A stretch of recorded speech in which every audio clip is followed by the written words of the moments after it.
Episode की शुरुआत में हम गो नानजो को देखते हैं, जो कि एक एनिमेशन कंपनी का सीईओ है और ये इस ड्रामा का मेल लीड कैरेक्टर भी है। फिर हम अपनी फीमेल लीड को देखते हैं जिसका नाम जो जिनशी है।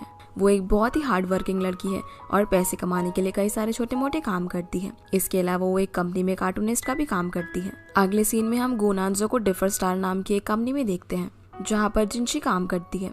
असल में गो नानजो का इस कंपनी के साथ एक कॉन्ट्रैक्ट था, लेकिन गो नानजो उस कंपनी से कॉन्ट्रैक्ट को तोड़ देता है क्योंकि वो लोग पुराने फेमस आर्टिस्ट के काम को चुराया करते थे। पर इस बात का इल्जाम वहाँ का जो सीईओ था वो जिनशी पर लगा देता है और कहता है कि ये सब उसी ने किया है, जबकि ऐसा उसने सीईओ के कहने पर ही किया था। इन सब चीजों के बीच नानजो अपना हाथ काफी जोर से छुड़ाता है, जिससे जिनशी के हाथ में जो पेपर्स थे वो सारे नीचे गिर जाते हैं और नानजो उनके ऊपर चढ़कर वहां से जाने लगता है। ये देखकर जिनशी को काफी गुस्सा आता है और वो नानजो को दीवार के सहारे घेर कर खड़ी हो जाती है। वो उससे कहती है कि मैं एक आर्टिस्ट हूँ और आप भी इसी फील्ड में हैं, तो आपको मेरे काम की रिस्पेक्ट करनी चाहिए और आपने जितने पेजेस खराब किए हैं उनका मुझे कंपनसेशन दो, वरना मैं आपके खिलाफ कोर्ट में जाऊंगी।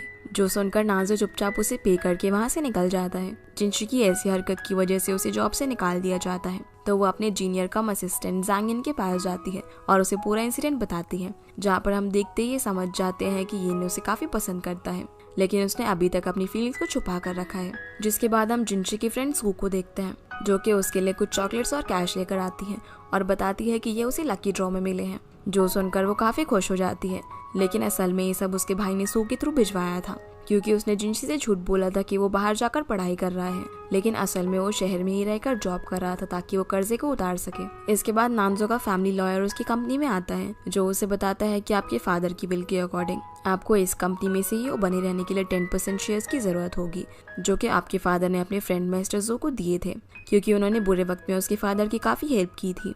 इसीलिए उसे उनके परिवार का ख्याल रखते हुए मिस्टर जू की बेटी से शादी करनी होगी। यही उनकी आखिरी इच्छा है। ये सब जानने के बाद नानजो अपने असिस्टेंट जियांग से उस लड़की की डिटेल्स मांगता है। तब उसे पता चलता है कि ये तो वही लड़की है जिसने आज सुबह उससे बदतमीजी की थी।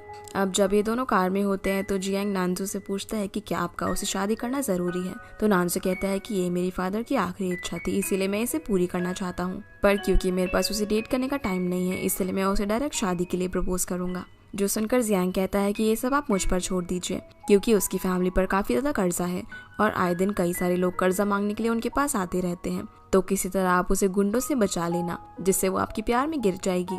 इसी बीच हम देखते हैं कि ये सब जैशन के साथ असल में हो रहा था और सही वक्त पर नानजो वहाँ पर एंट्री मारकर उसे बचा लेता है। जिनशी सोच में पड़ जाती है कि आखिर मुझे बचाने के लिए क्यों आया है, तो नानजो उसे कार में बैठने के लिए बोलता है, जहाँ जिनशी उसे उसकी मदद करने के लिए थैंक्स बोलती है। तो गो नानजो बिना देर किए ही उसे पूछ लेता है कि तुम मुझसे शादी कर लो। जो सुनकर जिनशी तो एकदम शॉक हो जाती है और बोलती है कि आखिर मैं तुमसे कैसे शादी कर सकती हूँ, मैं तो तुम्हें ठीक से जानती तक नहीं। तब नानजो कहता है कि ठीक है, मैं तुम्हें 2 ऑप्शन देता हूँ, या तो तुम मुझसे शादी कर लो या फिर रजिस्टर मैरिज कर लो। जिनशी बोलती है कि अरे ये कैसे ऑप्शन हुए, ये दोनों तो सेम ही है। अब क्योंकि वो बारिश में भीग गई थी तो नानजो उससे अपना कोट उतार कर देने लगता है, लेकिन जिनशी गलत समझ लेती है और उसे 2 थप्पड़ मारकर वहां से चली जाती है। जब इससे बात नहीं बनती तो जियांग नानजो को काफी सारे आइडियाज देता है, जैसे कि कभी वो जिनशी के लिए बुके भिजवाता है, तो कभी बहुत सारी खाने पीने की चीजें। पर जब ऐसे कोई भी आइडियाज काम नहीं करते तो जियांग कहता है कि आपको उसके लिए एक रोमांटिक सा प्रपोजल प्लान करना चाहिए और ये सारी चीजें लड़कियों को काफी पसंद है। पर इनडायरेक्टली ये प्रपोजल अरेंज करने का काम जिनशी के पास ही जाता है। अब जब वो उस प्रपोजल को अरेंज कर ही रही होती तभी वहाँ पर गो नानजो पहुंच जाता है, जो उसे वहाँ पर देखकर शॉक हो जाता है और उसके सामने रिंग लाकर कुछ इस तरीके से प्रपोज करता है, जो कि बहुत ही फनी था और उसकी शक्ल देख के बिल्कुल भी ऐसा नहीं लग रहा था कि वो उसे प्रपोज कर रहा है और ऐसा लग रहा था कि एकदम जबरदस्ती वाला प्रपोजल है। इसी बीच वहाँ जिनशी की कुछ फ्रेंड्स भी आती हैं, जो ये सब देखकर काफी चेयर अप करने लगती है और वीडियो बनाने लगती है। अब जैसे ही नानजो उसे रिंग पहनाने वाला होता है तो वो अपना हाथ पीछे कर लेती है और बोलती है कि मैं तुमसे शादी कैसे कर सकती हूँ, मैं तो तुम्हें जानती तक नहीं।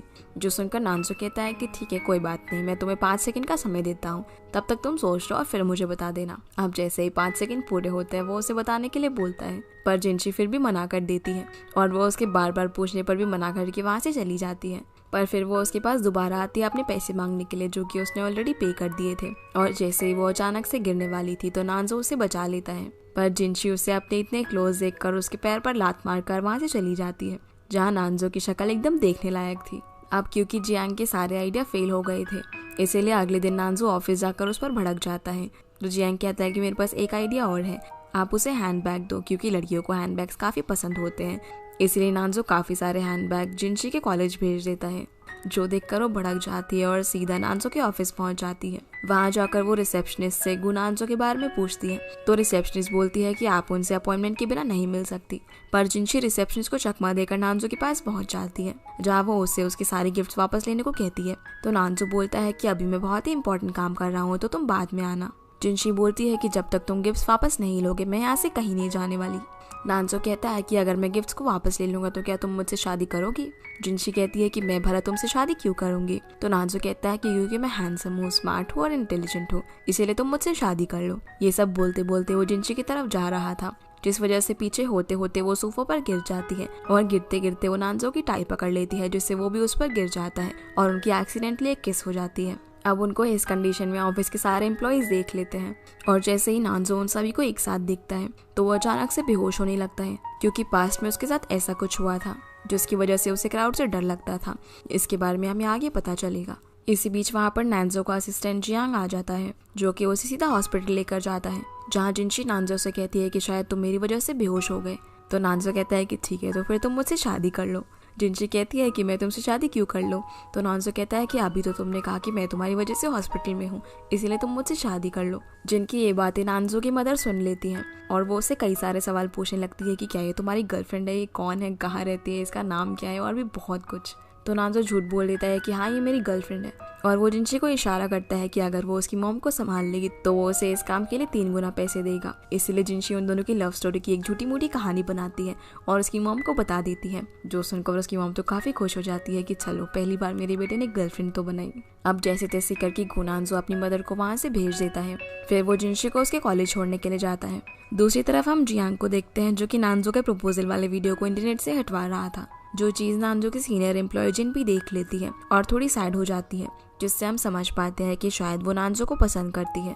जिसके बाद हम नानजो की मॉम को नानजो और जिनशी के साथ लंच पर जाते हुए देखते हैं, जहाँ वो जिनशी को एग टार्ट खाने के लिए कहती है और उसे खाते ही जिनशी कहती है कि इसे खाकर तो मुझे मेरी मॉम की याद आ गई, क्योंकि वो भी बिल्कुल ऐसा ही एग टार्ट बनाती थी। जो सुनकर मदर थोड़ी शॉक हो जाती है, क्योंकि ये उनकी यूनिक रेसिपी थी। तभी वो पूछ लेती है कि क्या तुम मिस्टर जो की बेटी हो?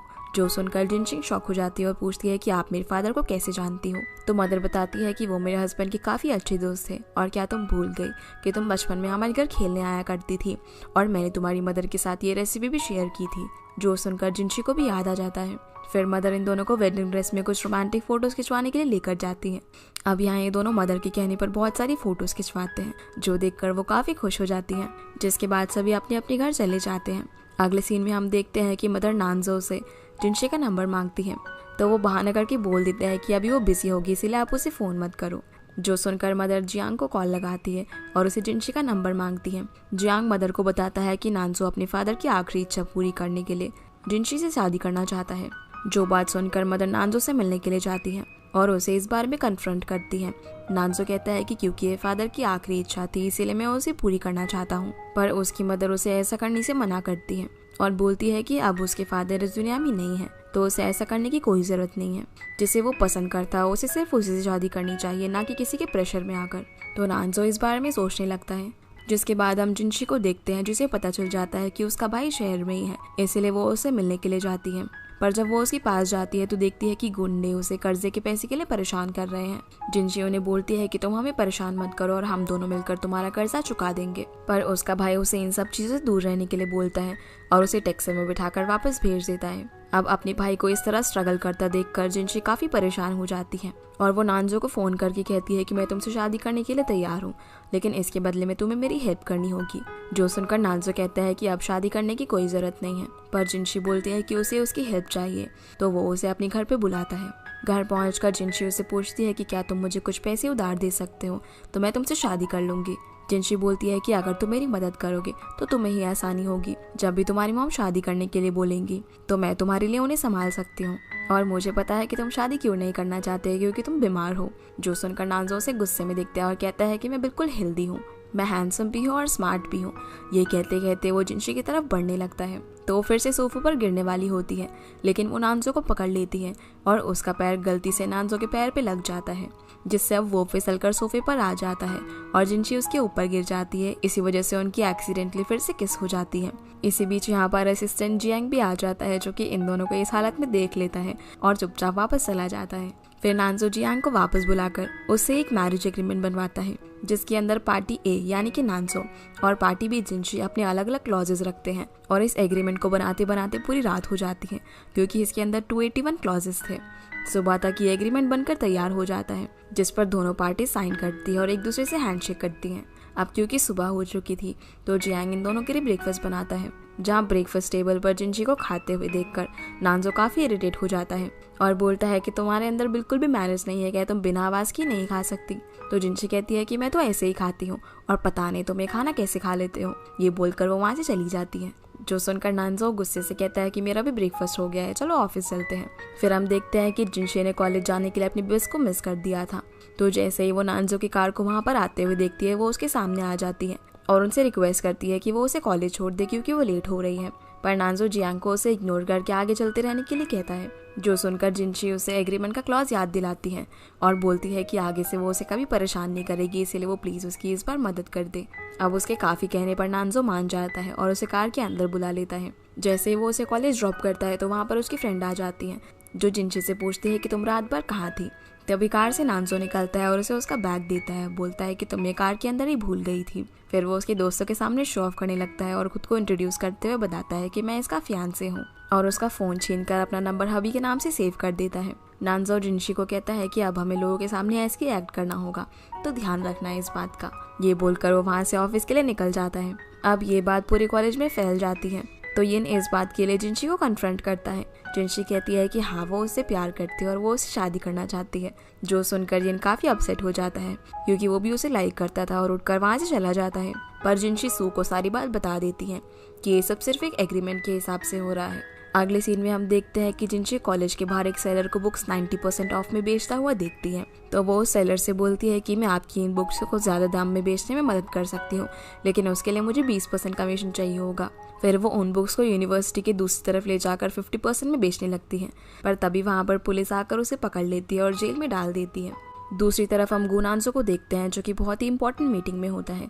तभी उसे जिनशी का कॉल आता है, जो उसे कहती है कि मैं जेल में हूँ, इसलिए प्लीज़ मुझे यहाँ से आकर निकाल लो। तो नानजो अपनी इंपॉर्टेंट मीटिंग छोड़कर उसे जेल से निकालने के लिए जाता है। बेल कराने के बाद वो उससे बोलता है कि तुमने एग्रीमेंट की क्लॉज को ब्रेक किया है, तो तुम अब इसे कैसे कंपनसेट करोगी। जिनशी बोलती है कि मैं तुम्हें रीपे कर दूंगी। ये बोलकर वो वहाँ से चली जाती है। कॉलेज पहुँचने पर हम उसे उसकी टीचर के पास देखते हैं, जहाँ उसे पता चलता है कि जिन लोगों से उसकी फैमिली ने पैसे लिए थे, उन लोगों का पैसा ना चुकाने की वजह से उन गुंडों ने जिनशी के हॉस्टल का पाइप तोड़ दिया और इस सब की वजह से उसके रूममेट्स को भी काफ़ी ज़्यादा परेशानी चुकानी पड़ी। और वो लोग बातें कर रहे होते हैं कि उसे हॉस्टल से चले जाना चाहिए। जो सारी चीज़ें जिनशी भी सुन लेती हैं, वो उनसे माफ़ी मांगकर कहती है कि वो इन सब चीज़ का उन्हें पैसा दे देगी और ये सब बोलकर हॉस्टल से अपना सामान लेकर चली जाती है। अब क्योंकि जिनशी के पास रहने के लिए कोई जगह नहीं थी, इसलिए वो अपनी दोस्त सू को कॉल करती है और उससे पूछती है कि क्या तुम अपने घर रहने के लिए मुझे जगह दे सकती हो। तो सू बताती है कि मैं तो छुट्टियों पर बाहर आई हूँ। अब इससे पहले कि वो कुछ और बात कर पाती, जिनशी का फ़ोन डेड हो जाता है। अब वो रास्ते से जा ही रही थी, तभी उसे ऐसा लगता है कि कोई आदमी उसका पीछा कर रहा है, जिस वजह से वो काफ़ी घबरा जाती है। इसीलिए कोई चारा ना होने पर वो नानजो के घर की तरफ जाने लगती है, जहाँ लिफ्ट में भी वो आदमी उसका पीछा करता है। तो वो जल्दी से लिफ्ट से निकलकर नानजो के फ्लोर पर पहुँचती है और काफ़ी बार नॉक करने पर जब कोई भी दरवाज़ा नहीं खोलता, तब जिनशी को उसके घर का पासवर्ड याद आ जाता है, क्योंकि उस दिन नानजो ने उसके सामने ही दरवाज़ा ओपन किया था। इसलिए वो फटाफट से पासवर्ड डालकर अंदर चली जाती है और जैसे ही वो अंदर जाती है तभी उसे रियलाइज़ होता है कि वो इंसान उसका पीछा नहीं कर रहा था, बल्कि वो तो बगल वाले फ्लैट में रहता है। तब जाकर वो चैन की सांस लेती है। इसके बाद हम नानजो को देखते हैं, जो कि घर में वापस आता है। अब घर की लाइट्स वगैरह ऑन देखकर वो सोचता है कि शायद घर के अंदर कोई चोर आ गया है और वो रूम के अंदर किसी को सोता हुआ देखता है, तो वो पुलिस को कॉल कर देता है। अब वो बैट लेकर रूम के बाहर ही खड़ा हो जाता है। तभी जिनशी को प्यास लगती है, तो वो उठकर पानी पीने के लिए बाहर आने लगती है और नानजो उस पर हमला करने वाला होता है, लेकिन उसे देखकर वो रुक जाता है। अगले सीन में हम देखते हैं कि नानजो उससे पूछता है कि तुम यहाँ पर कैसे आई, तो वो उसे सारी बातें बता देती है, जो सुनकर नानजो उसे घूरने लगता है। तभी वहाँ पर पुलिस आ जाती है क्योंकि नानजो ने पुलिस को फ़ोन किया था। तो नानजो उन्हें बता देता है कि मैंने मिसअंडरस्टैंडिंग के चलते आपको कॉल कर दिया था। जो सुनकर पुलिस उसे हल्की सी डांट लगाती है और वहाँ से चली जाती है। फिर नानजो भी जिनशी को घर में रहने की इजाज़त दे देता है। आधी रात में हम देखते हैं कि जिनशी को नाइट क्रेविंग होने लगती है, तो वो कुछ खाना खाने के लिए फ्रिज खोलती है, पर उसके काफ़ी ज़्यादा आवाज़ करने की वजह से नानजो को नींद नहीं आ रही थी। तो वो परेशान होकर उसके पास आता है और बोलता है कि ये मेरे सोने का वक्त है, तो इस वक्त तुम घर के अंदर इस तरह आवाज़ें नहीं कर सकती।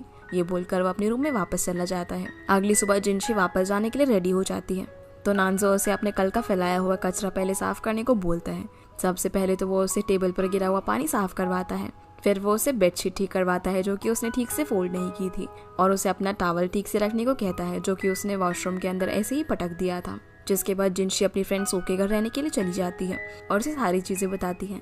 दूसरी तरफ हम जिनशी के ब्रदर जुआन को देखते हैं जो कि कर्ज का थोड़ा पैसा चुकाने के लिए लेंडर के पास जाता है। तो लेंडर बताता है कि तुम्हारा पूरा कर्जा किसी ने पहले ही चुका दिया है। जब जुआन उससे उस आदमी का पता पूछता है तब वो उसे एक लॉयर का कार्ड देता है, इसीलिए जुआन उस लॉयर से मिलने के लिए जाता है। पर वहाँ उसे गुनांसो को देखता है और उसे पता चलता है कि असल में उसका कर्जा गुनांसो ने चुकाया है। जिसके बाद हम देखते हैं कि जिनशी को एक नई जॉब मिल गई है जहाँ पर उसे एक हफ्ते के अंदर अंदर एक नए प्रोजेक्ट को सबमिट करना था। ये उसके लिए काफ़ी बड़ी अपॉर्चुनिटी थी, इसीलिए वो उसे मिस नहीं करना चाहती थी और उसे पता था कि वो ये काम इतनी जल्दी नहीं कर पाएगी। इसके लिए वो यिन की हेल्प मांगती है, पर वो उसके काम में मदद करने से मना कर देता है क्योंकि वो उसे पसंद करता था और वो नानजाओ से शादी करने वाली थी। लेकिन जिनशी के बहुत मनाने पर वो आखिर में मान ही जाता है।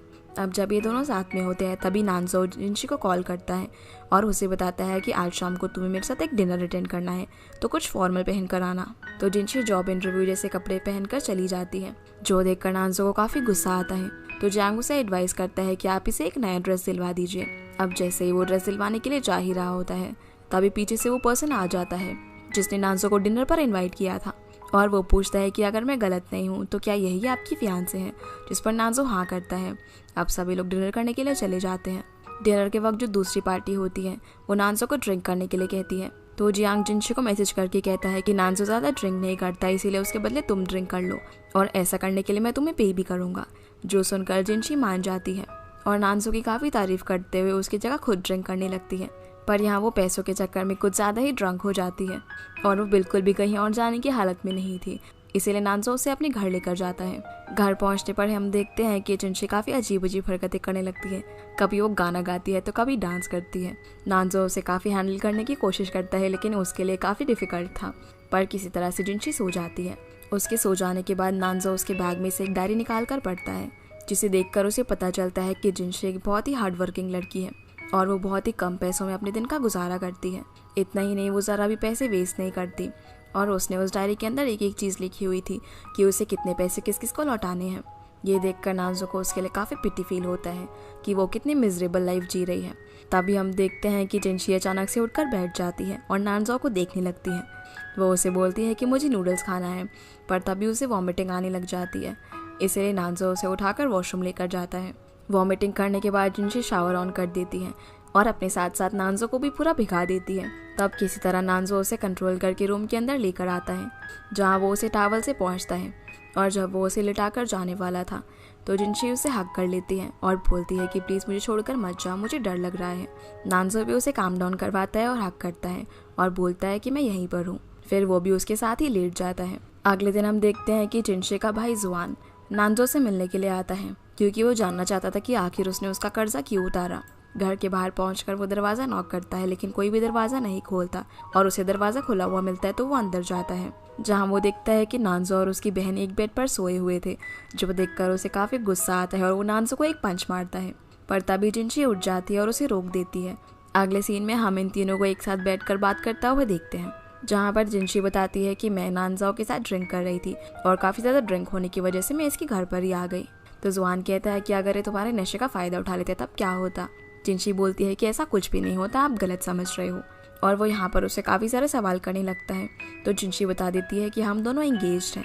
जो सुनकर उसका भाई चौंक जाता है और जिनशी से पूछता है कि आखिर तुम्हें इसके अंदर क्या पसंद आया। तो जिनशी बोलती है कि ये बहुत ही हैंडसम है, इसीलिए मुझे इससे प्यार हो गया। जुआन बोलता है कि अच्छा तो बताओ तुम दोनों पहली बार कब मिले थे। तो इस बात का दोनों ही अलग अलग जवाब देते हैं। वो जिनशी से नानजाओ के बारे में पूछता है कि बताओ वो कहाँ से पढ़ा है, और भी कई सारी चीज़ें पूछता है। फिर वो नानजाओ से पूछता है कि जिनशी को क्या क्या पसंद है खाने में, पर इन सारी बातों को टालते हुए जिनशी बोलती है कि इन सब से कोई फ़र्क नहीं पड़ता, हम दोनों एक दूसरे से प्यार करते हैं, सिर्फ यही मैटर करता है। जुआन कहता है कि तुम दोनों को एक दूसरे के बारे में ये बेसिक चीज़ें भी नहीं पता तो तुम दोनों का रिलेशनशिप अच्छा नहीं होने वाला है। जो सुनकर नानजाओ कहता है कि हाँ मुझे पता है, लेकिन आप चिंता मत करो, मैं इसका ख्याल अच्छे से रखूँगा। अब क्योंकि ये टॉपिक काफ़ी हॉट होता जा रहा था तो जिनशी नानजाओ को अंदर भेज देती है और अपने भाई से अकेले में बात करने लगती है। जिनशी जुआन को बताती है कि नानजाओ ने उसे बहुत ही रोमांटिक अंदाज में प्रपोज किया था, जहाँ वो एकदम हीरो की तरह दिख रहा था, इसलिए मैं उस पर फिदा हो गई और उससे प्यार करने लगी। मैं उसके साथ काफ़ी खुश हूँ, इसीलिए तुम उस पर शक मत करो। और वो उसे किसी भी तरीके से कन्विंस करके वहाँ से भगा देती है। उसके जाते ही जिनशी नानजाओ से बोलती है कि फ़िलहाल तो मैंने अपने भाई को भेज दिया है, लेकिन वो फिर से हमें दोबारा चेक करने के लिए आएगा, तो क्या मैं कुछ दिन यहीं पर रह सकती हूँ और उसके सामने हमें as a real couple behave करना होगा, तो प्लीज़ तुम मेरी ये बात मान जाओ। नानजाओ उसे एग्रीमेंट का एक क्लॉज याद करवाता है और बताता है कि पार्टी ए को किसी भी चीज़ के लिए परेशान नहीं कर सकती। जिनशी कहती है कि पार्टी ए से रिक्वेस्ट तो ज़रूर कर सकती है, इसलिए प्लीज़ तुम मेरी बात मान जाओ, और अगर तुम इस बात को मान जाओगे तो मैं तुम्हारे लिए कुछ भी कर सकती हूँ। जो सुनकर नानजाओ से 20 क्लॉज और लिखवाता है, जैसे कि उसे घर की पूरी साफ़ सफाई करनी होगी, सारा सामान घर के लिए खरीदना होगा, खाना बनाना होगा, बर्तन धोने होंगे, कपड़े धोने होंगे और इसी तरीके की बहुत सारी चीज़ें। जिनशी कहती है कि ये सब कुछ ज़्यादा नहीं हो रहा, तो नानजाओ कहता है कि ठीक है, वो रहा दरवाज़ा, तुम यहाँ से जा सकती हो। और अब क्योंकि उसके पास कोई और रास्ता नहीं था, इसलिए वो मान जाती है। जिसके बाद हम जुआन को देखते हैं जो सू से पूछता है कि क्या तुम्हें इस बारे में पता था कि जिनशी नानजाओ के साथ एंगेज हो चुकी है, तो सू झूठ बोल देती है कि नहीं, मुझे इस बारे में नहीं पता था। फिर जिनशी सू से मिलती है, जहाँ सू से बताती है कि तुम्हारे भाई को बेवकूफ़ बनाना बिल्कुल भी आसान नहीं होगा क्योंकि वो काफ़ी स्मार्ट है। जिनशी उसे बताती है कि नानजाओ के घर में रहना एकदम टॉर्चर की तरह है, क्योंकि वो मुझसे काफ़ी सारे काम करवाता है, जैसे कि हर दिन बुक्स को अरेंज करना, रात को ना ही मैं कुछ खा सकती हूँ और ना ही आवाज़ कर सकती हूँ। इसके अलावा मैं चीज़ों को आधा खाकर नहीं छोड़ सकती और क्वेश्चंस को हमेशा सोफे पर अच्छे से रखना है। ये सब कर करके तो मैं पागल ही हो जाऊंगी। अगले दिन हम नानजाओ को उसकी कंपनी में देखते हैं, जहाँ पर वो एक फाइनेंसर से बात कर रहा था। वो उसे अपने एक ड्रीम प्रोजेक्ट के बारे में बताता है जिसका नाम लेक जिंगलिंग है। वो उसे काफ़ी सालों से बनाना चाहता है, लेकिन इसके लिए काफ़ी खर्चा आएगा, इसीलिए वो इस बारे में इन्वेस्टर से बात कर रहा था। अगले सीन में हम जिनशी को उसके ऑफिस में देखते हैं, जो कि उसके लिए लंच लेकर आई थी, और वो उसके साथ खाते हुए फ़ोटो क्लिक करने लगती है ताकि वो अपने भाई को यकीन दिला सके कि वो दोनों सच में डेट कर रहे हैं। पर नानजाओ उसे इस तरीके से फ़ोटो क्लिक करने से मना कर देता है और उसका फ़ोन लेकर फ़ोटो डिलीट करने वाला था। तो जिनशी उसे बताती है कि तुम्हारी मदर का मुझे कॉल आया था और वो मुझसे हम दोनों के बारे में पूछ रही थी। ये बातें सुनकर नानजाओ उसे कह देता है कि आज शाम को हम बाहर चलेंगे। जो सुनकर जिनशी काफ़ी खुश हो जाती है और शाम को उसे एक गेमिंग सेंटर में लेकर जाती है, जहाँ जिनशी तो काफ़ी इंजॉय कर रही थी, लेकिन नानजाओ शांत खड़ा हुआ था। और जब वो उसे गेम खेलने के लिए फोर्स करती है तो वो उसे भी काफ़ी मज़ा आने लगता है। फिर वो दोनों साथ में काफ़ी गेम्स खेलते हैं और बहुत इंजॉय करते हैं। इसके अलावा वो काफ़ी सारी फ़ोटोज़ भी क्लिक करते हैं। अगले दिन हम देखते हैं कि जिनशी सुबह सुबह उठकर नानजाओ के लिए ब्रेकफास्ट बना रही थी, जिसकी आवाज़ सुनकर नानजाओ को काफ़ी इरिटेशन होती है और वो सो नहीं पाता, इसलिए वो गुस्से में उठकर बाहर आता है, जहाँ वो टेबल पर ब्रेकफास्ट लगा हुआ देखता है और उसके साथ एक नोट भी था जिसमें लिखा हुआ था कि ब्रेकफास्ट कर लेना, जो देखकर उसे काफ़ी अच्छा लगता है। दूसरी तरफ घर में जिनशी नानजाओ के साथ क्लिक किए हुए सारे फ़ोटोज़ को डिस्प्ले पर लगा देती है। उसी वक्त उसका भाई वहाँ पर आता है और उन सारी फ़ोटोज़ को देखकर उसे यकीन हो जाता है कि वो दोनों सच में एक दूसरे को डेट कर रहे हैं। फिर वो नानजाओ से मिलता है और उसे बताता है कि जो भी पैसे तुमने मेरे लिए चुकाए हैं उसे मैं तुम्हें इंटरेस्ट के साथ वापस लौटा दूंगा, लेकिन धीरे धीरे करके। पर तुम मेरी बहन का ख्याल रखना, क्योंकि मैंने उसे काफ़ी नाजों से पाला है। और वो उसे एक डायरी देकर बताता है कि मैंने उसे किस तरह से पाला है, इसमें सब कुछ लिखा हुआ है, इसलिए तुम भी इन बातों का ध्यान रखना। वो उसे इस डायरी को देकर वहाँ से चला जाता है। रात में हम देखते हैं कि नानजाओ अपने फ्रिज में जंक फूड को नोटिस करता है, तो वो उसे डस्टबिन में फेंक देता है। अब जब वो दवाई खाने के लिए जा रहा था तभी डोरबेल बजती है और उसके हाथ से दवाई पानी के गिलास में मिलकर मेल्ट हो जाती है। जब वो डोर ओपन करता है तो वहाँ पर एक डिलीवरी बॉय था जो कि कुछ नूडल्स लेकर आया था। तो नानजाओ कहता है कि ये मुझे नहीं चाहिए, ये बोलकर दरवाज़ा बंद कर देता है। जब जिनशी वहाँ पर आती है तो उससे पूछती है कि क्या तुमने डिलीवरी ले ली। तो नानजाओ कहता है कि मेरे घर पे जंक फूड खाना अलाउड नहीं है। ये बोलकर वो अपने रूम में चला जाता है। जो सुनकर जिनशी को काफ़ी गुस्सा आता है। वो फ्रिज में जाकर देखती है कि उसने एक पार्सल रखा हुआ था, लेकिन उसे पता चलता है कि नानजाओ ने वो भी फेंक दिया, जिससे उसे और भी ज़्यादा गुस्सा आ जाता है। अब जब नानजाओ उसे अपने रूम में होता है तो उसे अचानक से कुछ आवाज़ आती है, जो सुनकर उसे लगता है कि शायद आज उसने जिनशी को कुछ ज़्यादा ही कह दिया, इसलिए वो बाहर चेक करने के लिए आता है। पर वो फ्लोर पर जिनशी को बेहोश पड़ा हुआ पाता है और उसके सामने एक ग्लास पड़ा हुआ था। इसी के साथ ये एपिसोड यहीं पर ख़त्म हो जाता है। तो